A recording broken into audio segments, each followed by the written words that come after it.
जय हिंद बच्चों। इसके पिछले वीडियो में हम लोगों ने प्रश्नावली 4 भी कंप्लीट कर लिया है। आज हम लोग पढ़ेंगे प्रश्नावली 4C। 4C में आपको कुछ नया सीखने को मिलेगा। जो चीज़ें आप कक्षा 10 में आप किया करते थे, त्रिभुज का क्षेत्रफल निकालने के लिए 1/2, देखिए हम लिख रहे हैं। इसके पहले आप त्रिभुज का क्षेत्रफल निकालना सीखे थे। त्रिभुज का क्षेत्रफल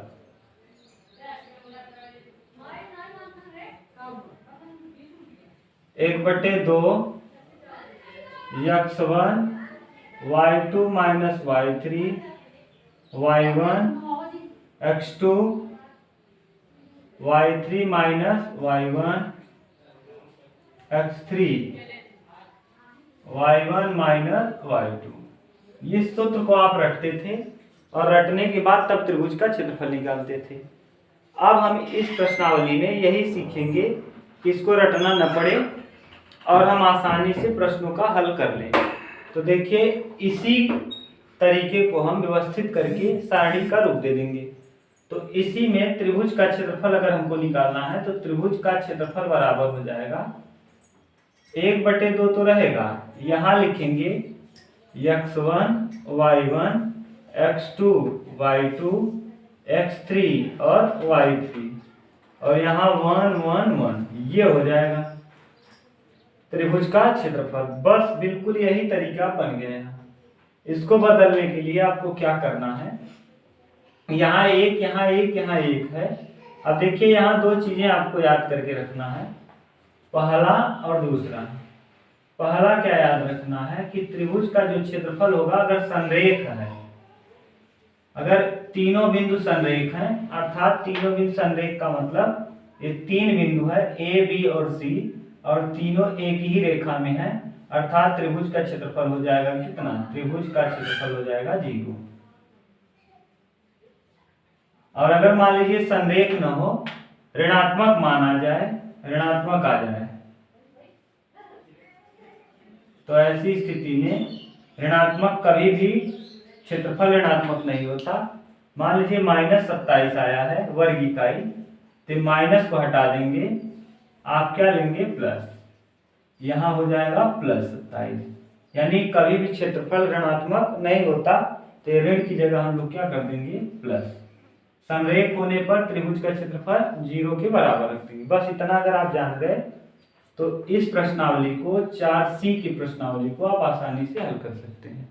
देखिए, हम लोग क्वेश्चन को देखेंगे तब समझ में आएगा कि क्या करना है।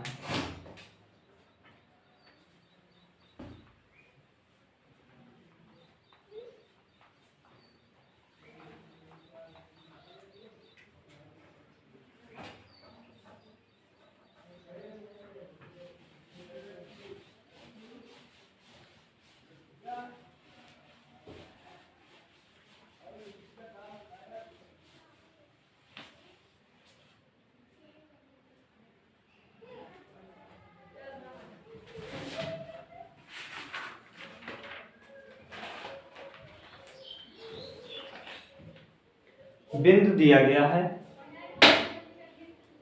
पहला बिंदु है 4,4 3, -2 और -3, 16, ये दिया है। त्रिभुज के क्षेत्रफल के त्रिभुज के शीर्ष के निर्देशांक दिए गए हैं, यानी कोई त्रिभुज है, मान लीजिए ABC एक त्रिभुज है, A, B और C। A का मान 4 4 दिया है, B का मान 3 और -2 दिया है और C का मान -3 और 16 दिया है। ये आपको दिया गया है। इसको हल करने के लिए आप त्रिभुज का क्षेत्रफल पूछा है, तो अभी आपको पता है कि त्रिभुज का क्षेत्रफल बराबर होता है 1/2 x1 y1 1 x2 y2 1 x3 y3 1। लिखना भी आसान है। x1 की जगह देखिए 1/2 उतारिए, इसका पहला अवयव 4, इसका पहला अवयव 3, इसका पहला अवयव -3। इसका दूसरा अवयव 4, यानी यहाँ वाला दूसरा -2, यहाँ वाला दूसरा 16 और लास्ट में 1 1 1 है। अब इसको सारणिक की तरह हल कर दीजिए, जो आएगा प्रश्न का उत्तर होगा। 1/2 को 1/2 रखिए, 4 लीजिए, 4 लेने पर इसको पूरा छोड़ देंगे, 2 का गुणा 1 में करेंगे तो -2, 16 का गुणा 1 में करेंगे तो -16। बीच में यहाँ देखिए ये प्लस होता है, ये माइनस होता है और ये प्लस होता है। अब यहाँ जब करेंगे तो -4 लेंगे, -4 वाले टर्म को छोड़ेंगे, 3 1 3 और -3 1 3 माइनस माइनस हो जाएगा +3। यहाँ +1 को लेंगे तो इसको छोड़ देंगे, 16 यहाँ 48 हो जाएगा और -3 दूना 6, ये आ गया। अब इसको करेंगे तो 1/2, 16 2 18, 18 चौक 72, 3 3 6 4 10, 6 चौके 24, -24, 48 -6 + 42, 24 72 96, 1/2 और जब 24 और 72 को जोड़ेंगे तो -96 और +42, -96 में +42 को जोड़ देंगे, तब यहाँ आ जाएगा 1/2। अब यहाँ 6 में से 2 जाएगा 4 और यहाँ 9 में से 4 जाएगा 5, -54, 2 का भाग देंगे तो -27 और -27 वर्ग इकाई, और ये वर्ग इकाई हो जाएगा +27, 27 वर्ग इकाई। चलिए ये आ गया प्रश्न का उत्तर, इसका स्क्रीनशॉट ले लीजिए, फिर हम लोग देखते हैं क्वेश्चन नंबर नेक्स्ट। चलिए अब हम लोग देखते हैं प्रश्न संख्या 1 का तीसरा चौथा 3 बिंदु फिर दिया है। अब 3 बिंदु कई प्रश्न दिए गए हैं, जिनमें से एक और कर लीजिए, आपका क्लियर हो जाए। दिया क्या है, चौथा कर लेते हैं या पांचवा, जो भी कहिए, पांचवा ही कर लीजिए। पहले का पांचवा आप करिएगा, इसी तरीके से सब हो जाएगा। पांचवा में दिया है -2, 4, 5, -4 और 6, -5, ये दिया गया है। आपको निकालना है त्रिभुज का क्षेत्रफल, यानी बिंदु आपको दिए गए हैं। अब ध्यान समझिए, त्रिभुज का क्षेत्रफल बराबर 1/2 यहाँ x1 y1 1, x2 y2 1, x3 y3 1 ना। अब ध्यान से देखिए, 1/2 पहला अवयव कितना, -2, यहाँ पहला 5, यहाँ पहला 6, यहाँ दूसरा, इधर देखो, यहाँ दूसरा 4, यहाँ दूसरा -4, यहाँ दूसरा -5 और यहाँ 1 1 1, ये हो जाएगा। अब करेंगे क्या, 1/2, जब 2 को लेंगे -2 को तो 4 1 4 -4 और 5 1 5 +5, क्योंकि यहाँ माइनस आता है, -5 का 1 में करेंगे -5 हो जाएगा, यहाँ माइनस लिखते हैं प्लस हो जाएगा, फिर -4। अब इसको छोड़ेंगे तो 5 1 5 -6 1 6 और +1 जब लेंगे तो 5 5 25, माइनस में 25 और 6 चौके 24, प्लस में 24, ये आ जाएगा। अब इसको हल करेंगे तो 1/2, यहाँ 5 में से 4 जाएगा 1, 1 2 के 2 -2, 6 में से 5 जाएगा -1 का गुणा -4 में करेंगे +4, 25 में से 24 जाएगा तो -1, 4 2 और 1 3, 4 में से 3 जाएगा 1, यानी 1/2 और यहाँ 2 -2 -1 -3, 4 में से -3 घटाएंगे 1, यानी कुल मिला के उत्तर हो जाएगा 1/2 वर्ग इकाई। ये आपका हो गया क्वेश्चन नंबर पहले का 5वें का उत्तर। उतार लीजिए। अब हम लोग देखते हैं क्वेश्चन नंबर 2। क्वेश्चन नंबर 2 में दिया है जब त्रिभुज संरेख हो तो उसका क्षेत्रफल निकालना। चलिए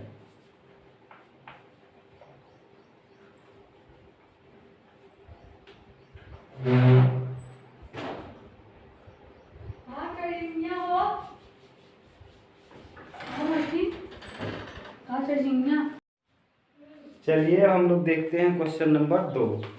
क्वेश्चन नंबर 2 में लिखा है यदि निम्नलिखित बिंदु संरेख हैं तो त्रिभुज का क्षेत्रफल 0 होगा और सिद्ध करना है कि ए बी डैश बराबर ए डैश बी। चलिए देखिए क्या कह रहा है।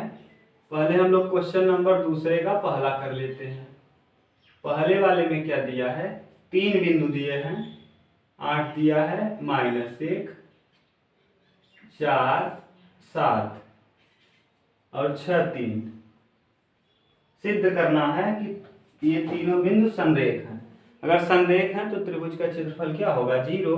और आपको बता दिए हैं त्रिभुज का क्षेत्रफल बराबर होता है 1/2 x1 y1 1 x2 y2 1 x3 y3 1। ये रखिए 1/2 x1 8 x2 4 x3 6 y1 -1 y2 7 y3 3 और फिर यहाँ 1 1 1। इसको जब हल करेंगे तो 1/2 रहेगा, यहाँ 8 7 1, यहाँ देखिए अब इसका इसमें 7 1 7 -3 1 3। यहाँ माइनस आता है लेकिन प्लस हो जाएगा क्योंकि एक माइनस में है। अब इसको उतारेंगे तो 4 1 4 -6 1 6 +1। अब यहाँ 4 तिहाई 12 -7 6 42। अब यहाँ करेंगे तो देखिए ये आ जाएगा 1/2, 7 में से 3 जाएगा 4 4 8 32 प्लस 6 में से 4 जाएगा -2, यहाँ माइनस हो जाएगा 2 और यहाँ 42 में से 12 जाएगा -30।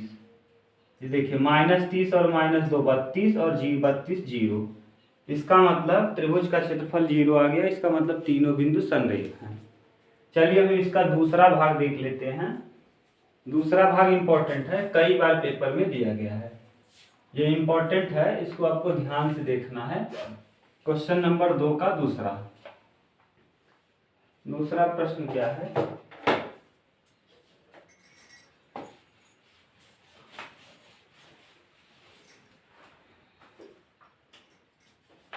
दूसरा है बिंदु दिए गए हैं। बिंदु कौन कौन है, ये बिंदु दिया है a, b,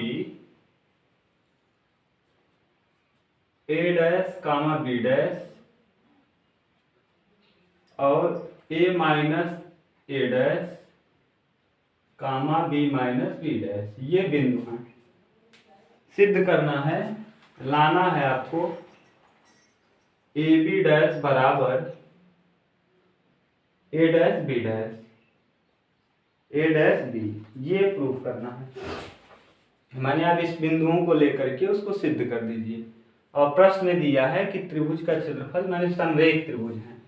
संरेख मतलब एक ही रेखा में स्थित है तीनों बिंदु। ये वाला बिंदु, ये वाला, ये वाला, तीनों बिंदु एक रेखा में है। अगर एक रेखा में है तो त्रिभुज का क्षेत्रफल 0 हो जाएगा। फिर से देखिए त्रिभुज का क्षेत्रफल लगाइए। त्रिभुज का क्षेत्रफल बराबर 1/2 x1 x2 x3 y1 y2 y3 1 1 1। ये यहाँ त्रिभुज का क्षेत्रफल 0 हो जाएगा, बराबर 0 क्योंकि संरेख है। 2 का गुणा 0 में करेंगे 0, कंप्लीट हो जाएगा। यहाँ आ जाएगा x1 यानी a, x2 यानी a डैश, x3 मतलब a - a डैश। यहाँ से देखिए y1 b, b डैश, और b माइनस बी डैश, ये आ गया। और यहाँ 1 1 1 ये। अब यहाँ क्या करिए आप, बराबर 0, क्योंकि संरेख है। यहाँ 1/2 का गुणा तिर्यक कर दिए, 0 हो गया। अब आपको सिद्ध करना है a b डैश बराबर a डैश b डैश। यहाँ 0 बनाइए आप, a minus a dash b minus b dash, और एक में से जाएगा 0। आप कहिए क्या, R1 में R1 माइनस R2 कर दीजिए।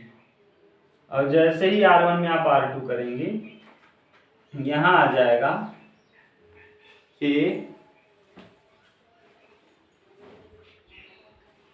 a minus a dash b minus b dash, और 1 में 1 घटाएंगे 0। फिर आप क्या करिए, यहीं R2 में R2 माइनस R3 कर दीजिए, R2 माइनस R3। यहाँ जब करेंगे तो a, देखिए R2 में R3 को घटाएंगे तो a minus a plus a, यानी 2a डैश माइनस a आ जाएगा।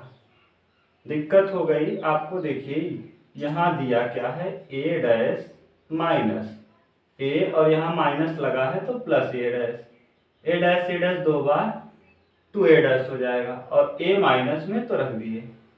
यहाँ भी वही काम हो जाएगा, 2b डैश माइनस b, और एक में जब एक घटाएंगे तो 0।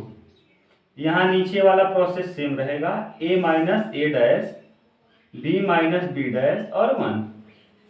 अब क्या करिए, इसका प्रसार कर दीजिए।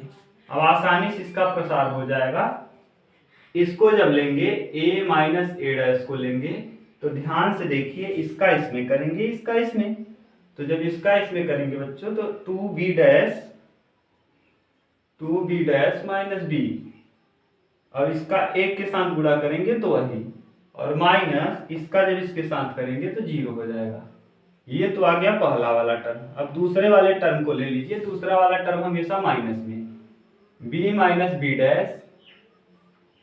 जब इसको लेंगे तो ये वाला पूरा कंप्लीट टर्म छोड़ दिया जाएगा। इसका गुणा यहाँ करेंगे तो 2a डैश आएगा क्या, 2a डैश माइनस, देखिए इसको आपने लिया, ये कंप्लीट छूटा, इसका इसमें करेंगे 2a डैश इंटू a, और इसका गुणा होगा 1 के साथ तो वही आ जाएगा। और फिर आपने इसको लिया है, इसका इसमें करेंगे तो यहाँ हो जाएगा 0। ये लास्ट वाला टर्म लेंगे नहीं, क्योंकि यहाँ 0 है। 0 से प्रसार करना कोई मतलब नहीं है। चलिए देखिए, यहाँ करेंगे क्या, a माइनस a डैश, और यहाँ हो जाएगा 2b dash minus b, minus ये आ गया पहला टर्म, यहाँ minus b minus b dash, ये हो जाएगा, और 2a डैश माइनस a, ये। अब गुणा करिए, a का गुणा 2ab में करेंगे तो 2ab डैश, a का गुणा b में करेंगे माइनस ab, एक डैश का गुणा 2a में करेंगे तो minus 2a dash b dash, और जब a का गुणा b में करेंगे तो माइनस माइनस प्लस, प्लस हो जाएगा a बराबर 0 रहेगा, क्योंकि क्षेत्रफल 0 के बराबर है, बराबर। यहाँ जब इसके साथ करेंगे तो a डैश और b, और माइनस ये वाला टर्म ऐसे उतार दीजिए। अब अगले वाले टर्म में देखिए, b का गुणा इसमें करेंगे तो 2a डैश b, फिर b का गुणा a के साथ करेंगे तो माइनस ab, और फिर b का गुणा इसके साथ करेंगे तो minus 2a dash b dash, और फिर b का गुणा इसके साथ तो minus minus plus a b dash, ये, और बराबर में 0। अब कर लीजिए 2ab dash minus ab minus 2a dash b dash plus a dash b, minus 2a dash b minus minus plus ab minus minus plus 2a dash b dash, और यहाँ plus minus a b dash बराबर कितना, 0। अब अगर ध्यान से देखिए आप, तो यहाँ सारे टर्म कट रहे हैं, 2ab प्लस के साथ है, 2ab माइनस के साथ है, और यहाँ क्या है, a डैश b, टू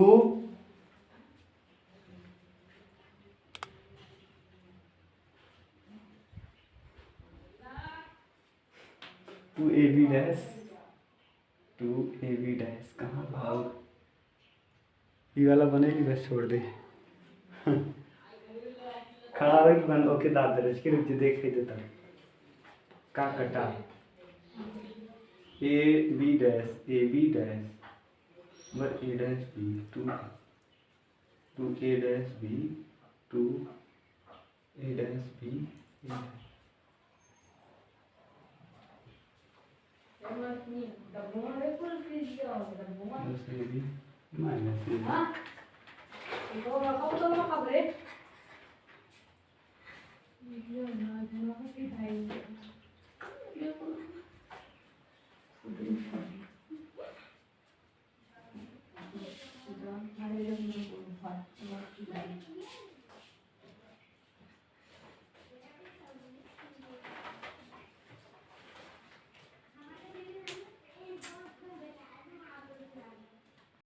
देखिए यहाँ A B dash to A B dash में से एक ए बी डैश घट जाएगा तो आ जाएगा ए बी डैश। यहाँ आपने देख लिया टू ए बी डैश से two A dash B dash minus two A dash B dash, A B plus में ए बी माइनस में कैंसिल आउट हुआ, two A B dash B dash to A dash B dash. अब यहाँ देखिए minus में to A dash B है और यहाँ प्लस में है तो माइनस आ जाएगा ए डैश बी बराबर 0। अब इसको उस तरफ ले जाएंगे तो ए बी डैश बराबर ए डैश बी, यही देखिए प्रूफ करना था, यहाँ से यही लाना है, ये कंप्लीट इसका प्रूफ हो गया। चलिए हम अगले वीडियो में मिलेंगे, चैनल को आप सब्सक्राइब कर लीजिए।